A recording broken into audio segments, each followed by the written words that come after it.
इस भारत के संवैधानिक विकास के प्रारंभ में जो पहला एक्ट है वो क्या है? वो रेगुलेटिंग एक्ट 1773 है। और मैंने 1773 के रेगुलेटिंग एक्ट का जो प्रथम प्रावधान बताया है वो यह बताया है आपको कि कंपनी को क्या करना था? राजनैतिक, व्यापारिक, असैनिक, सैनिक और राजस्व संबंधी सभी तथ्य को ब्रिटिश संसद के समक्ष रखना था। ये उसका दायित्व था, बनाया गया रेगुलेटिंग एक्ट में कि आप ये इससे संबंधित जो भी तथ्य है वो आप ब्रिटिश संसद के समक्ष, जब संसद समवेत होगी, संसद बैठेगी, साल में हमारे इंडिया में प्रावधान है कि 2 बार संसद बैठती है, 6 महीने से अधिक का अंतर नहीं होना चाहिए। बाकी समय में वो जो सांसद है अपने अपने मंत्रालय को लेकर के, अपने अपने विभाग को लेकर के, अपने अपने क्षेत्र को लेकर अलग अलग कार्य करते रहते हैं, लेकिन जब संसद बैठती है तो उसमें उनको बैठना होता है और उसी में उनको सभी प्रश्नों के जवाब देने होते हैं। तो इस परिस्थिति में उसने पहला प्रावधान ये किया कि आप कंपनी के राजनीतिक, व्यापारिक, असैनिक, सैनिक और राजस्व संबंधी सभी तत्व ब्रिटिश संसद के सामने रखते हैं। अब हम इसका दूसरा प्रावधान देखें। दूसरा क्या है? कंपनी के अधिकारी अतिरिक्त धन न कमाएं, इसके लिए यह आवश्यक हो गया कि इंग्लैंड वापस लौटने पर अपनी संपत्ति का ब्यौरा दें।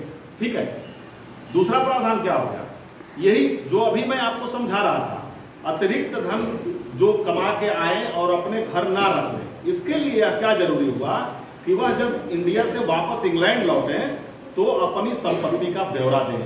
जैसे मान लीजिए कि यूरोपीय कंपनी का कोई भी डायरेक्टर या कोई भी कर्मचारी यहाँ आया और उसने व्यापार प्रारंभ किए और व्यापार प्रारंभ करने के बाद उसने ढेर सारा धन कमाया, और धन कमा के अपनी संपत्ति वहां जाके ब्रिटेन में बढ़ा लिया।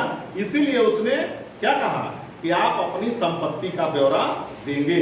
जैसे हमारी इनकम अगर साल की मान लीजिए 12 लाख रुपए है तो हम केवल 12 लाख रुपए के ही अधिकारी हैं। मेरी बात समझना ध्यान से। अगर मेरे घर में 12 लाख की जगह 24 लाख पाया जाता है, इसका मतलब हमने कहीं कोई गड़बड़ झाला कर दिया, तभी तो हमने 12 लाख और कमा लिए। हमारी इनकम तो साल की 12 लाख ही डिसाइड है ना, लेकिन आज की डेट में मेरे घर में 24 लाख और 48 लाख रुपए निकल रहा है, यानी कि हम जहां काम कर रहे हैं वहां से कोई ना कोई गलती कर रहे हैं।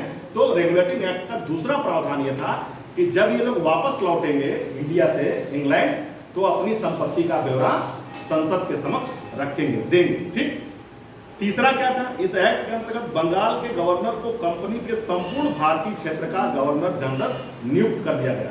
जैसे ये लोग आए बंगाल में ही अपनी कंपनी खोले तो पहले बंगाल के गवर्नर जनरल हुआ करते थे, लेकिन रेगुलेटिंग एक्ट जब आया तो इस एक्ट में यह प्रावधान था कि अब वो केवल बंगाल के गवर्नर जनरल नहीं थे, बल्कि उसकी जगह पे संपूर्ण भारत के गवर्नर जनरल बना दिए गए। ये तीसरा प्रावधान था। और इस कार्य में उनकी मदद के लिए 4 सदस्यों की एक परिषद बना दी गई, मतलब उनका सहयोग करने के लिए। चूंकि पूरे भारत के गवर्नर जनरल हो गए तो कार्य क्षेत्र विस्तार हो गया, एरिया का विस्तार हो गया, इसीलिए 4 लोगों की क्या बना दी गई? सदस्य 4 लोग और उस परिषद में बना दिए गए। चौथा कार्य क्या था? न्याय व्यवस्था को पुनर्गठित करने के लिए कोलकाता में एक सर्वोच्च न्यायालय की स्थापना की गई। क्या किया गया? कोलकाता में क्या किया गया? एक सर्वोच्च न्यायालय बनाया गया जहां न्यायाधीश बैठेंगे और अगर जैसे किसी को लगता है कि भाई उसके खिलाफ ज्यादती हुई है तो वो न्यायाधीश के समक्ष जाएगा, अपनी बात रखेगा, तो जो गलत होगा न्याय देना, मतलब यही है ना। ये 4 काम जो आपकी पाठ्य पुस्तक में है, रेगुलेटिंग एक्ट 1773 के तहत ये 4 कार्य हुए थे। इन चारों कार्यों को आपको कंठस्थ होना चाहिए, क्योंकि विभिन्न परीक्षाओं में ये पूछे जाते हैं प्रश्न कि निम्न प्रावधान किस एक्ट के तहत किया गया। यह रहा पूरा रेगुलेटिंग एक्ट 1773।